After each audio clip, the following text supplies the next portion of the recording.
আসসালামু আলাইকুম। আবারও আপনাদের মাঝে নতুন একটা রেসিপি নিয়ে চলে আসলাম। রেসিপিটি হলো রুই মাছ দিয়ে এবং কাঁচা আম দিয়ে রান্না করব। খুব মজা করি।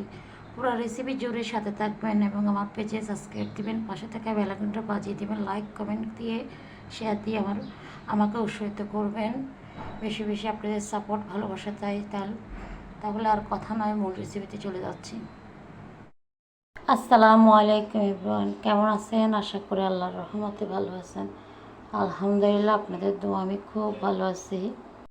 তো আজকে আমি রান্না করব আপনাদের জন্য একটা রেসিপি নিয়ে চলে আসলাম। রেসিপিটি হলো আমি রুই মাছ দিয়ে আলু রান্না করব। খুব মজা করে রান্না করব। তো আমি দিয়ে দিচ্ছি রুই মাছদের জন্য এখানে তেল দিয়ে দিলাম, একটা কড়াই বসিয়ে দিলাম। কড়াইটা গরম হওয়ার পরে তেল দিয়ে দিচ্ছি পরিমাণ মতো। দিয়ে দিচ্ছি 1 কাপ পরিমাণ পেঁয়াজ। পেঁয়াজটা একটু নরম হওয়া পর্যন্ত একটু ভেজে নেব হালকা। এরপর দিয়ে দিচ্ছি আদা 4 চামচ আদা বাটা, 1 চা চামচ রসুন বাটা দিয়ে একটু হালকা ভেজে নেব। এরপর দিয়ে দিচ্ছি ধনিয়া জিরার গুঁড়া 1 টেবিল চামচ, লাল মরিচের গুঁড়া 1 টেবিল চামচ, হলুদের গুঁড়া 1 টেবিল চামচ, একটু সামান্য বাড়া দিলাম। তারপর দিয়ে দেবো স্বাদ মতো লবণ। এগুলো দিয়ে একটু হালকা ভেজে নেব, মানে সব তেল মশলার সাথে একসাথে করে দিয়ে দেবো একটু পানিটা খুব ভালো করে মশলাটা আমি কষাই নেব সময় নিয়ে। বেশ কিছুক্ষণ সময় নিয়ে আমি মশলাটা কষাই নিয়েছি। এখন দিয়ে দিচ্ছি আমি মাছ দিয়ে একটু নেড়ে ছেড়ে খুব ভালো করে আরেকটু সময় নিয়ে কষে নিতে হবে।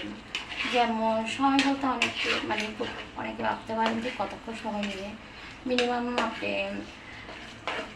5 থেকে 6-7 মিনিটের মতো মশলাটা কষায় নেবেন এবং কি মাছটা এরকম 4-5 মিনিটের মতো কষায় নেবেন, তাহলে টেস্টটা ভালো আসবে।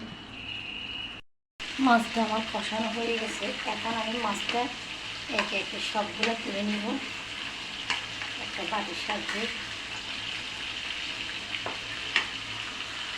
মাছটা আমি তুলে নিয়েছি। এখন দিয়ে দিচ্ছি আমি আলু দিয়ে খুব ভালো করে মশলাটা আমি কষাই নেব, আলুটা খুব ভালো করে একটু ভেজে নেব মশলার মধ্যে। এরপর দিয়ে দিচ্ছি মিডিয়াম সাইজ একটা টমেটো আর কিছু কাঁচা আমটা দিয়ে খেতে অনেকদিন থেকে ইচ্ছা করতেছে রুই মাছ দিয়ে যেন রান্না করবো, তো আজকে রান্না করতেছি। হালকা একটু আম দিলাম। এরপর দিয়ে দিচ্ছি পানিটা একটু বলক আসার পরে মাছটা দিয়ে দিব।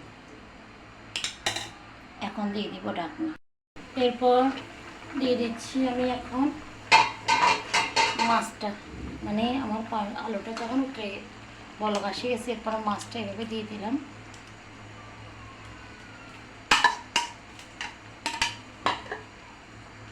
মাছটা আবার ঢাকনা দিয়ে দিচ্ছি, একটু সময় নিয়ে রান্না করে নেব।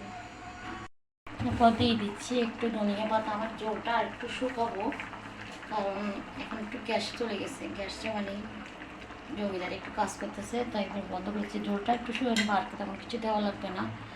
তো সবাই ভালো থাকবেন, এভাবে আমাকে একটু সাপোর্ট করবেন। আপনাদের কাছে একটা কথা, ভিডিও করতে অনেক কষ্ট হয়, একটু সাপোর্ট করবেন।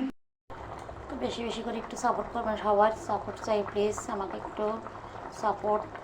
আমার পেজে একটু লাইক দিবেন, কমেন্ট করবেন, শেয়ার দিবেন। তো সবাই ভালো থাকবেন। এতক্ষণ আমার ভিডিওটা ধৈর্য সহকারে দেখার জন্য সবার প্রতি কৃতজ্ঞ এবং ধন্যবাদ থাকবে। ধন্যবাদ রইল। তো সবাই ভালো থাকবেন। আজকের মতো এ পর্যন্ত। আল্লাহ হাফেজ। আসসালামু আলাইকুম।